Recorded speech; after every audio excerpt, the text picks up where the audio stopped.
ಏನು ನಡೀತಾ ಇದೆ ಸರ್ ಬಳ್ಳಾರಿಯ ರಾಜಕಾರಣದ? ಈಗ ಶ್ರೀರಾಮುಲು ಅವರದು ಜನಾರ್ದನ್ ರೆಡ್ಡಿ ಅವರದು ಅದು BJPಯಲ್ಲಿ ನಡೀತಾ ಇರ್ತಕ್ಕಂಥ ಆಂತರಿಕ ಅವರ ಬೆಳವಣಿಗೆಗಳು. ಅಲ್ಲಿ ಏನು ನಡೀತಿದೆ ಅನ್ನೋದು ನನಗೇನು ಅದ್ರ ಬಗ್ಗೆ ಮಾಹಿತಿಗಳಿಲ್ಲ.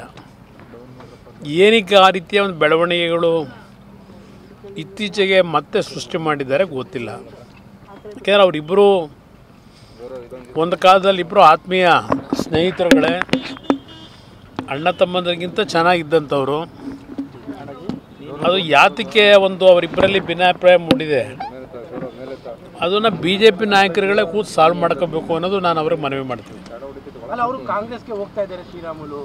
ನನ್ನ ಅಭಿಪ್ರಾಯದಲ್ಲಿ ಹೋಗ್ಲಾರು. ಅಲ್ಲ, DK ಶಿವಕುಮಾರ್ ಪಾತ್ರ ಇದೆ ಅಂತಾರೆ ಸರ್.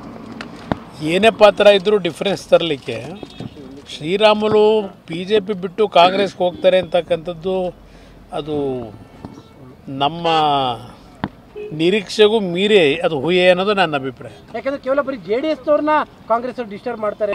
ಏನು ನಡೀತಾ ಇದೆ ಸರ್ ಬಳ್ಳಾರಿಯ ರಾಜಕಾರಣದ? ಈಗ ಶ್ರೀರಾಮುಲು ಅವರದು ಜನಾರ್ದನ್ ರೆಡ್ಡಿ ಅವರದು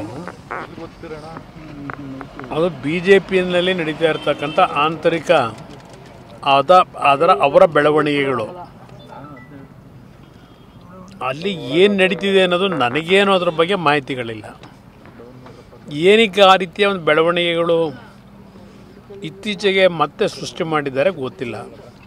ಯಾಕೆಂದರೆ ಅವರಿಬ್ಬರು ಒಂದು ಕಾಲದಲ್ಲಿ ಇಬ್ಬರು ಆತ್ಮೀಯ ಸ್ನೇಹಿತರುಗಳೇ, ಅಣ್ಣ ತಮ್ಮಂದರಿಗಿಂತ ಚೆನ್ನಾಗಿದ್ದಂಥವ್ರು. ಅದು ಯಾತಕ್ಕೆ ಒಂದು ಅವರಿಬ್ಬರಲ್ಲಿ ಭಿನ್ನಾಭಿಪ್ರಾಯ ಮೂಡಿದೆ ಅದನ್ನು BJP ನಾಯಕರುಗಳೇ ಕೂತು ಸಾಲ್ವ್ ಮಾಡ್ಕೋಬೇಕು ಅನ್ನೋದು ನಾನು ಅವ್ರಿಗೆ ಮನವಿ ಮಾಡ್ತೀನಿ. ಅಲ್ಲ, ಅವರು ಕಾಂಗ್ರೆಸ್ಗೆ ಹೋಗ್ತಾ ಇದ್ದಾರೆ ಶ್ರೀರಾಮುಲು. ನನ್ನ ಅಭಿಪ್ರಾಯದಲ್ಲಿ ಹೋಗ್ಲಾರು. ಅಲ್ಲ, DK ಶಿವಕುಮಾರ್ ಪಾತ್ರ ಇದೆ ಅಂತಾರೆ ಸರ್. ಏನೇ ಪಾತ್ರ ಇದ್ದರೂ ಡಿಫ್ರೆನ್ಸ್ ತರಲಿಕ್ಕೆ ಶ್ರೀರಾಮುಲು BJP ಬಿಟ್ಟು ಕಾಂಗ್ರೆಸ್ಗೆ ಹೋಗ್ತಾರೆ ಅಂತಕ್ಕಂಥದ್ದು ಅದು ನಮ್ಮ ನಿರೀಕ್ಷೆಗೂ ಮೀರಿ ಅದು ಹುಯ್ಯೆ ಅನ್ನೋದು ನನ್ನ ಅಭಿಪ್ರಾಯ. ಯಾಕಂದ್ರೆ ಕೇವಲ ಬರೀ JDS ಅವ್ರನ್ನ ಕಾಂಗ್ರೆಸ್ ಅವ್ರು ಡಿಸ್ಟರ್ಬ್ ಮಾಡ್ತಾರೆ.